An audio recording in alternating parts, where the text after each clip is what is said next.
बिस्मिल्लाहिर्रहमानिर्रहीम। अस्सलाम वालेकुम नाज़रीन, आप यूट्यूब चैनल देख रहे हैं। मैं इमरान खान हूं। जिस वक्त मैं ये वीलॉग रिकॉर्ड कर रहा हूं तो इसके चंद घंटों के बाद अलकादर यूनिवर्सिटी वाला जो केस है उसका फैसला सुनाया जाएगा। इसके दो नाम है इस केस के। एक नाम है अलकादर यूनिवर्सिटी का केस और दूसरा नाम है 190 मिलियन पाउंड का केस। तो एक्चुअली जो ये केस है वो अलकादर यूनिवर्सिटी का केस है, लेकिन इसको अलकादर यूनिवर्सिटी के केस की बजाय 190 मिलियन पाउंड का केस इसलिए कहा जाता है ताकि इमरान खान साहब को बदनाम किया जा सके। ये 190 मिलियन पाउंड या अलकादर केस का किस्सा है क्या, इसके बारे में आज इस वीलॉग में मैं आपको बताऊंगा। लेकिन ये फैसला सुनाया जाए इससे पहले ये फैसला सुनाया जा चुका है। जो लोग एस्टेब्लिशमेंट के करीब हैं, खासतौर पे जो सहाफी हैं, उन्होंने इसके बारे में बता दिया पहले से। कोई कह रहा है जी 10 साल की सजा है, कोई कह रहा है 14 साल की सजा है, कोई बता रहा है कि इमरान खान को कुछ सजा ज्यादा होगी, कुछ कह रहे हैं कि इमरान खान की निस्बत बुशरा बीबी को सजा कुछ कम होगी। फैसल वाडा भी अपना फैसला सुना चुके हैं। मुस्लिम लीग नून के सियासतदान तलाल चौधरी और ख्वाजा आसिफ, ये दोनों भी एस्टेब्लिशमेंट के बहुत करीब है। इन दोनों ने भी प्रेस कॉन्फ्रेंस कर दी गुज़िश्ता रोज। तो ये सारे अपना फैसला सुना चुके हैं कि जनाब इमरान खान साहब के साथ अलकादर यूनिवर्सिटी वाले केस में उन्हें सजा होने जा रही है। ये वो पहला केस है नाजरीन जो पाकिस्तान की एस्टेब्लिशमेंट ने बनाया था जनरल बाजवा के दौर में इमरान खान साहब के खिलाफ। जब इमरान खान साहब को इक्तदार से निकालने का फैसला हुआ था तो सबसे पहले अलकादर यूनिवर्सिटी के केस के ऊपर काम शुरू किया गया था और उस वक्त एस्टेब्लिशमेंट को यह लग रहा था कि कोई इमरान खान के खिलाफ इस केस की बुनियाद के ऊपर बड़ी कार्रवाई डाली जा सकेगी। इस केस के बारे में कई मरतबा इमरान खान साहब ने भी बात की है। शहजाद अकबर जो है वो इसके बारे में बहुत बात करते रहे माजी में। इसके फैक्ट्स तो बहुत सारे आपको पता है, लेकिन मोटी चीजें आज कुछ मैं आपको बताऊंगा। क्योंकि जब एस्टेब्लिशमेंट ने इमरान खान के खिलाफ फैसला कर लिया तो उन्होंने सहाफियों से राब्ते किए, बहुत सारे लोगों को कहा जनाब के ये हुकूमत अब जाने वाली है तो आप जरा इनकी कारकर्दगी का जायजा लेना शुरू करें। तो जब उनसे सवालात किए गए तो उन्होंने जो सबसे पहली फाइल बनाई थी इमरान खान के खिलाफ वो ये फाइल थी। और मैंने ये फाइल देखी, यानी बतौर एक सहाफी मुझे जब पता चला कि जनाब एक फाइल अब गर्दिश कर रही है तो मैं फाइल तक पहुंचा, बल्कि मुझे पहुंचाया गया। और जब मैंने जाके ये फाइल देखी तो मैंने चंद सवालात किए और पहले ही दिन उन सवालात के नतीजे में वो ऑफिसर्स बेचारे चुप रह गए, उनके पास जवाब ही कोई नहीं था। तो मुझे और बहुत सारे और सहाफियों को ये इंफॉर्मेशन दी गई, जैसे कि अभी भी इंफॉर्मेशन आती है मेरे पास, तो आज दिन तक आती है इंफॉर्मेशन और मैं उसको वेरीफाई करता हूं, चेक करता हूं, तो जो ठीक लगती है उसके ऊपर हम बात करते हैं। बाद में गलत इंफॉर्मेशन आती है जैसे कि ये इंफॉर्मेशन थी। जब इस केस को मैंने पढ़ा तो पढ़ने के बाद मैंने 4 सवालात पूछे थे उस वक्त जो ऑफिसर था उससे। मैंने कहा जी आपने इसको पढ़ा है? उसने कहा जी बिल्कुल मैंने इसको पढ़ा है। मैंने कहा जी मेरे 4 सवाल है कि इसमें सबसे पहले मुझे यह बताएं कि इमरान खान को मिला क्या, तो इसका उनके पास कोई जवाब नहीं था। दूसरा मैंने पूछा कि यह पैसा इस वक्त कहां पर है, तो उन्होंने कहा जी सुप्रीम कोर्ट के अकाउंट में है। तीसरा मैंने उनसे पूछा कि क्या बुशरा बीबी या इमरान खान के दस्तखतों से या उनके अकाउंट्स में कोई पैसा आया, कोई ट्रांजैक्शन हुई उनके पास, तो इसका भी उनके पास कोई जवाब नहीं था। उन्होंने कहा जी ऐसा कुछ नहीं हुआ। एक सवाल मैंने और किया था, तो मैंने उनसे 4 सवाल पूछे, तो उन 4 सवालों के उनके पास जवाब नहीं थे। तो जब मैंने इमरान खान साहब को इसको पढ़ने के बाद केस को सवालनामा भिजवाने के लिए राब्ता किया तो उन्होंने कहा जी आज आगे पूछ लें आपने जो पूछना है। तो तब इमरान खान साहब ने इस केस के बारे में मुझे कुछ चीजें बताई थी और उन्होंने पाकिस्तान के बहुत सारे और लोगों को, मीडिया को भी उन्होंने ओपनली बताया कि एक्चुअली ये केस था क्या। एक्चुअली इस 2 चीजों को जोड़ा जाता है। एक, इमरान खान साहब ने बनाई एक यूनिवर्सिटी अलकादर यूनिवर्सिटी जहां पे बच्चे तालीम हासिल कर रहे हैं, और दूसरा केस है कि मलिक रियाज का एक पैसा पड़ा हुआ था बरतानिया में, वो पैसा पाकिस्तान वापस आया। तो इन दोनों केसों को जोड़ा जाता है। क्या इन्हें जोड़ा जा सकता है या नहीं, तो जरा टाइमलाइन को आपको देखना पड़ेगा। बकौल इमरान खान साहब के, ये इमरान खान साहब ने सीरत नबी पर रिसर्च के लिए एक अलकादर यूनिवर्सिटी बनाने का फैसला किया जहां पे जदीद उलूम भी पढ़ाए जाएंगे। ये यूनिवर्सिटी इस वक्त बनी हुई है और यहां पे जो है वो बच्चे तालीम हासिल कर रहे हैं। इस यूनिवर्सिटी के लिए मलिक रियाज ने जो है वो स्पॉन्सर किया, उन्होंने जमीन वगैरह भी दी।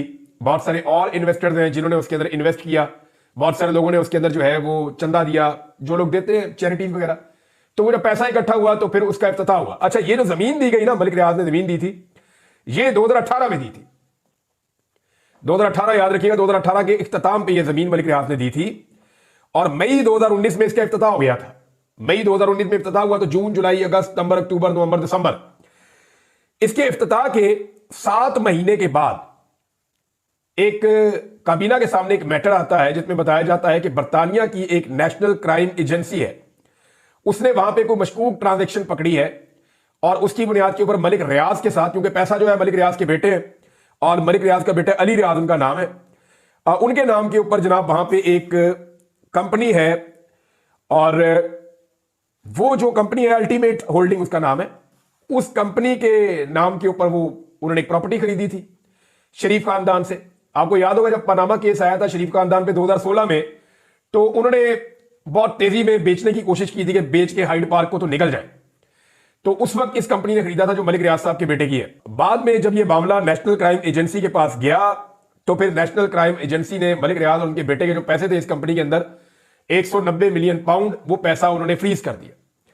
फिर मलिक रियाज साहब का और बरतानिया की जो नेशनल क्राइम एजेंसी है उनका एक मुआहिदा हुआ, खुफिया मुआहिदा, और उस मुआहिदे में यह तय पाया कि जनाब ये पैसा हम पाकिस्तान वापस ले जाएंगे।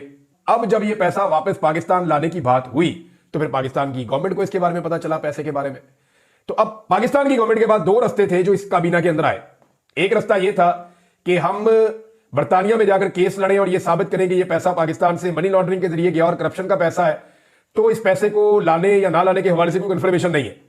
दूसरा, पाकिस्तान तहरीक इंसाफ के लोगों के बकौल उस वक्त यह सोचा गया कि क्योंकि मलिक रियाज इस पैसे को वॉलंटरली पाकिस्तान वापस लाना चाहते हैं तो क्यों ना यह पैसा डायरेक्ट पाकिस्तान वापस मंगवा लिया जाए 1 रुपया खर्च किए बगैर। तो काबीना ने फैसला किया कि जनाब हम इसको नहीं छेड़ते, पैसा ऐसे ही पाकिस्तान वापस मंगवा ले, हमने कोई केस नहीं करना। क्योंकि इमरान खान साहब के बकौल वकला ने यह बताया था कि $100 मिलियन पहले ही हम बाहर केसेस में हार चुके हैं और हमें कुछ पैसा मिला भी नहीं, तो ये 190 मिलियन पाउंड है, ये पैसा आप मंगवा लें पाकिस्तान में। तो जो उनको मशवरा आया काबीना में रखा, काबीना ने मंजूर किया और वो पैसा पाकिस्तान आ गया। पाकिस्तान जब ये पैसा आया तो सुप्रीम कोर्ट ऑफ पाकिस्तान ने मलिक रियाज साहब के खिलाफ एक फैसला दिया हुआ था और उसमें उनको एक अमाउंट जमा करवानी थी। तो ये पैसा उस अमाउंट की मद में सुप्रीम कोर्ट के अकाउंट में जमा हो गया। अब इस पैसे के अंदर से जनाब 1 रुपया भी इमरान खान के अकाउंट में नहीं गया, 1 रुपया भी बुशरा बीबी के अकाउंट में नहीं गया, 1 रुपया भी अलकादर ट्रस्ट के अंदर भी नहीं गया। ये सारा का सारा पैसा गया सुप्रीम कोर्ट ऑफ पाकिस्तान के अकाउंट में और वहां इसके ऊपर इतना सूद जमा हुआ कि ये पैसा काफी बढ़ भी गया बाद में, और अभी तक ये पैसा सुप्रीम कोर्ट ऑफ पाकिस्तान के अकाउंट में बढ़ा हुआ है। अगर तो इमरान खान की कैबिनेट ने यह फैसला गलत किया था तो फिर क्या होना चाहिए था? फिर होना यह चाहिए था कि जनाब पिछले तकरीबन 3 साल से हुकूमत बदली हुई है, शहबाज शरीफ साहब आए, उनकी काबीना आई, वो इस फैसले को रिवर्स कर देते, लेकिन उन्होंने इस फैसले को रिवर्स नहीं किया। इसकी वजह तो मलिक रियाज ही बता सकते हैं आपको, क्योंकि मलिक रियाज के ऊपर बहुत दबाव डाला गया। मलिक रियाज के ऊपर इतना दबाव डाला गया कि उनके कारोबार को तबाह किया गया, उनके दफातर के ऊपर छापे मारे गए। मलिक रियाज ने पहले भी बड़े चैरिटी के काम किए, इदारों के साथ मिलकर किए हैं, सियासतदानों के साथ मिलकर किए हैं, ये भी उन्हीं कामों की तरह का एक काम है। लेकिन मलिक रियाज को इसके अंदर जो है वो बहुत ज्यादा सख्ती का सामना करना पड़ा। उन्हें कहा गया इमरान खान के खिलाफ बादाम आप गवाह बन जाओ, आपको कुछ नहीं होगा, आपका कारोबार भी चलेगा, आपका सारा काम चलेगा और काम भी देंगे। लेकिन ये मामले पे हैरत अंगेज तौर पे मलिक रियाज डट गए। उन्होंने कहा जी मैं इस पे कोई गवाही नहीं दूंगा, मैं झूठ नहीं बोलता। तो मलिक रियाज को उसकी कीमत चुकानी पड़ी, भारी कीमत उन्होंने चुकाई। लेकिन ये मलिक रियाज की, मैं वैसे नाकद हूं उनका, लेकिन इस मामले में मैं उसकी तारीफ करता हूं कि यहां पे मलिक रियाज ने डट कर यह कहा कि जी मैं झूठ नहीं बोलता, अब मैंने एक नेकी की है, मैं अपनी नेकी अपने गले डाल लूं। लिहाजा मलिक रियाज ने इसके अंदर झूठ बोलने से इनकार कर दिया, वरना यह केस बड़ा मजबूत हो सकता था। इमरान खान साहब के लिए बड़े सीरियस कॉन्सिक्वेंसेज हो सकते थे अगर मलिक रियाज वहां पे एक झूठी गवाही दे देते। तो बहरहाल मलिक रियाज ने गवाही दी नहीं, इमरान खान साहब के खिलाफ साबित कुछ हुआ नहीं, ना उनके कुछ अकाउंट में गया। दूसरा, ये जो ट्रस्ट है अलकादर यूनिवर्सिटी का, इसमें तो बाकायदा लिखा हुआ है किसी ट्रस्टी को 1 रुपया नहीं मिलेगा, ना आने जाने का खर्चा मिलेगा, ना उसको तनख्वाह वनख्वाह मिलेगी, कुछ भी नहीं मिलेगा, ना जमीन के अंदर कोई हिस्सा होगा। तो ये तो यूनिवर्सिटी जनाब बच्चों की है। अब हो ये रहा है कि मीडिया ये साबित करना चाह रहा है कि यहां पे कोई इमरान खान साहब ने करप्शन की है, जिसके नतीजे में जनाब ये केस हुआ है और इस केस के नतीजे में इमरान खान साहब को सजा हुई है। क्योंकि ये सजा तो सुनाने का फैसला, सजा से पहले सजा तो सुना दी है, यानी जज को भी नहीं पता था कि मैंने ये केस का फैसला कब सुनाना है। लेकिन जो एस्टेब्लिशमेंट के करीब सहाफी या सियासतदान है उनको पता था कि फैसला कब सुनाना है। यानी पहले ये फैसला दिसंबर में सुनाना था 23 तारीख को, तो जो एस्टेब्लिशमेंट के लोग हैं उन्होंने कहा जी नहीं अभी नहीं आएगा। तो जज को नहीं पता था, एस्टेब्लिशमेंट के लोगों को पता था, फिर फैसला नहीं आया। फिर यह फैसला जनवरी में आना था 6 तारीख को, फिर नहीं आया। लेकिन जज साहब को और उनके अमले को बाद में पता चला, एस्टेब्लिशमेंट के करीबी सहाफियों को पहले पता चल गया। अब एस्टेब्लिशमेंट के करीबी सहाफी कह रहे हैं जी फैसला इमरान खान के खिलाफ आ जाएगा। हो सकता है इमरान खान के खिलाफ आ जाए, लेकिन मुझे तो बहुत हैरत होगी अगर यह फैसला इमरान खान के हक में आ गया, क्योंकि इमरान खान को आखिरी वक्त तक इस फैसले से ब्लैकमेल करने की कोशिश की गई है। लेकिन देखते हैं कि इमरान खान साहब जो है वो इस फैसले के बाद क्या रद्देअमल देते हैं। फिलहाल तो वो इस पर ब्लैकमेल नहीं हुए, उन्होंने अपना मौक़िफ़ वही रखा जो उनका पहले दिन से था। यानी जो आखिरी मुलाकात कल के दिन में उनकी हुई है, एतवार वाले दिन जेल खोली गई।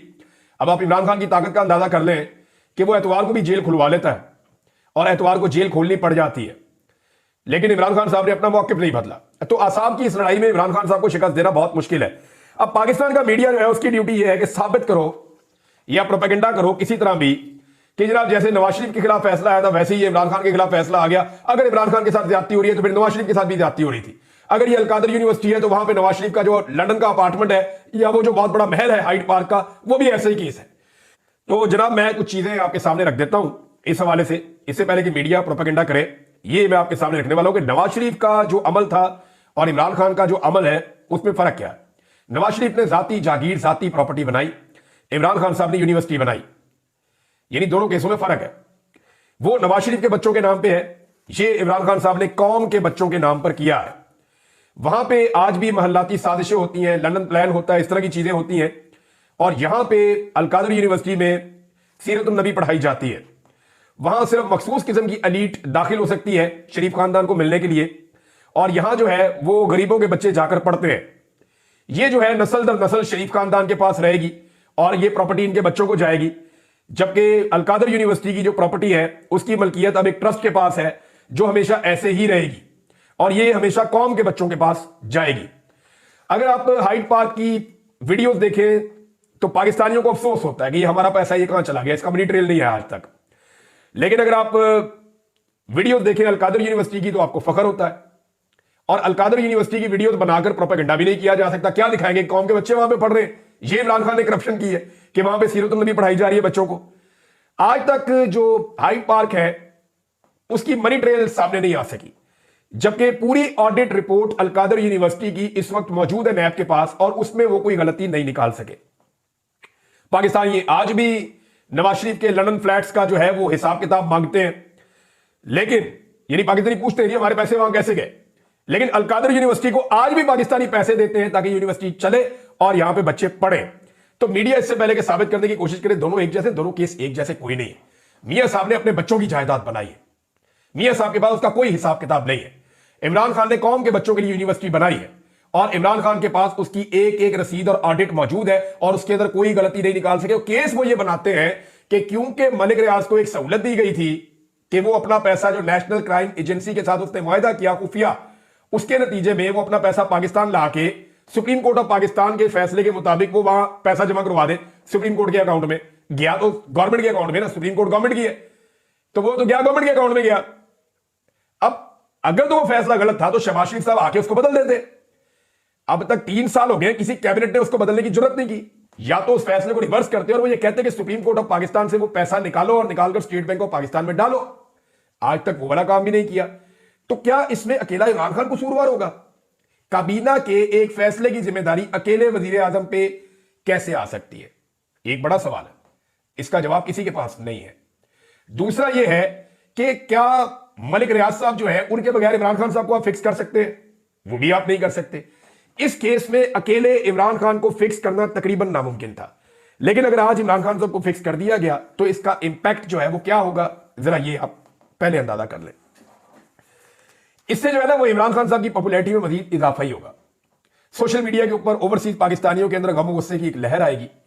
पाकिस्तानी इस फैसले के नतीजे में भी इमरान खान साहब को करप्ट नहीं समझेंगे। अगर इद्दत जैसे फैसले से आप उसकी इज्जत में कमी नहीं कर सके, अगर साइफर जैसे फैसले से आप इमरान खान साहब को मुल्क का गद्दार साबित नहीं कर सके, अगर तोशा खाना वाले जैसे मामला से जहां पे इमरान खान ने कुछ चीजें अपने घर लेकर गए पैसे देने के बाद, अगर उससे आप इमरान खान को करप्ट साबित नहीं कर सके, तो जहां इमरान खान के पास एक ढेला नहीं गया उस केस में आप इमरान खान को करप्ट साबित नहीं कर सकेंगे, उसकी शोहरत को नुकसान नहीं पहुंचा सकेंगे, बल्कि उल्टा इसका रद्देअमल आएगा।